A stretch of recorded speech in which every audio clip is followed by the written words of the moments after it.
नमस्कार, प्रणाम। आपके बहुत बहुत स्वागत बा भोजपुरी के पहला ई टेक्निकल यूट्यूब चैनल में। और आज की वीडियो में हम बतावल जाता नहीं कि एक बहुत ही बड़ा गुड न्यूज़ और गुड न्यूज़ ये बाटे कि जियो के जन 5G मोबाइल बा वो आवे जाता और सबसे सस्ता मोबाइल होके वाला बा जन 5G मोबाइल होके।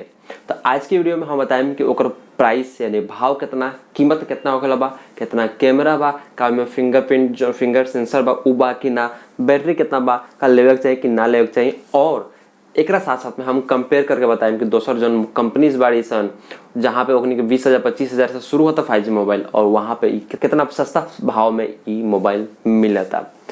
तो जैसे कि आपको पता बा कि जियो 5G दिवाली पे आवे जाता और जियो सिम भी आता और जियो के जन 5G मोबाइल बा वो जल्दी ही आवे वाला बा। तो आगे चलिए हम पूरा आपके स्क्रीन पे दिखाओ तनी का कैमरा बा और सब चीज़ बाटे। तो हम एगो वेबसाइट खोले बनी gadgets360.com।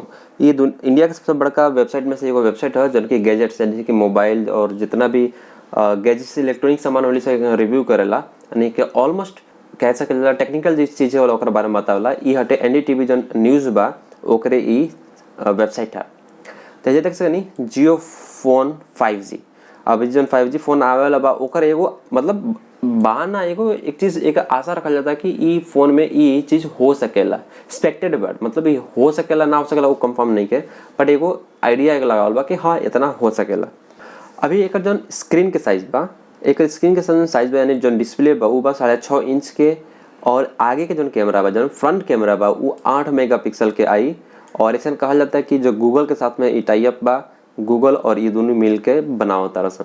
ओकरा अलावा रियर कैमरा यानी कि जन पीछे के कैमरा बा उसमें 2 गो कैमरा आई। पहला जन कैमरा हुई मेन कैमरा हुई 13 मेगापिक्सल के और दूसरा जन बा 2 मेगापिक्सल के, यानी टोटल 3 गो कैमरा हुई, एगो आगे और 2 गो पीछे। एकरा अलावा जो रैम बा 4 GB के बा, यानी कि ठीक बा, कोनो खराब चीज़ नहीं कि 4 GB। 3 GB या 2 GB रही तो कहित कि हाँ यार कम बाटे, लेकिन 4 GB ठीक बा।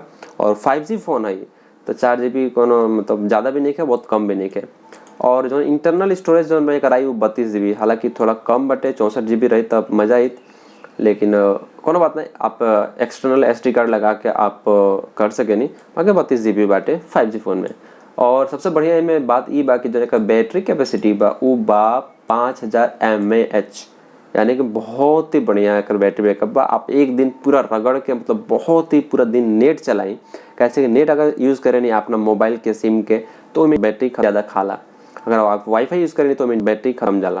तो आप पूरा मतलब अच्छा से पूरा दिन नेट यूज़ करें तब वो पूरा दिन चल जाए और फिर भी मतलब बैटरी ख़त्म ना हो, आप दूसरा दिन भी यूज़ कर सकें नहीं।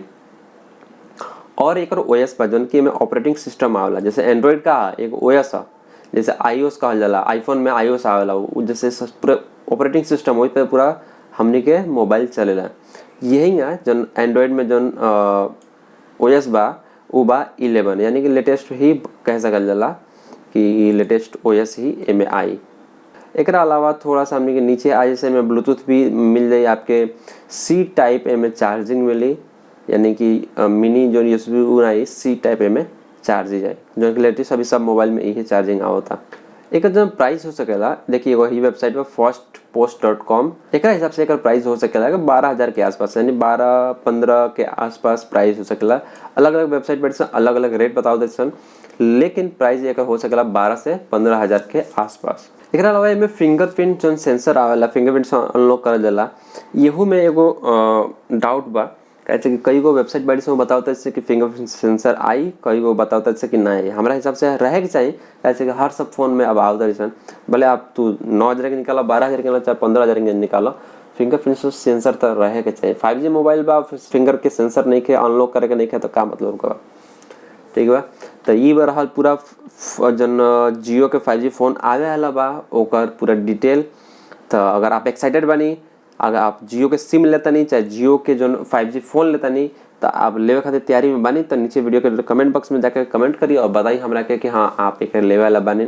और हाँ, जियो के जो 5G सिम बा वो अभी दिवाली पे 4 गो सिटी, दिल्ली, मुंबई, चेन्नई, कोलकाता, 4 गो सिटी में लॉन्च होता है। ओकरा बाद आवे वाला 2023 के आखिरी ले पूरा इंडिया, यूपी, बिहार, झारखंड जौन भी बोली हर जगह एक जियो के 5G आ जाई और सब केहू जियो के 5G के एंजॉय करी। तो हमारा सब वीडियो पसंद आयल होगी, आपके वीडियो पसंद आयल तो वीडियो को लाइक कर दी। और ये तरह के जानकारी अगर आपके चाहिए तो आप चैनल के अभी के अभी सब्सक्राइब कर दिए और घंटी पे क्लिक कर दी। और कोनो सुझाव बा, कोनो सवाल बा तो कमेंट बॉक्स में जाके कमेंट करी, हम आपके ओकर रिप्लाई 1 घंटा के भीतर करें।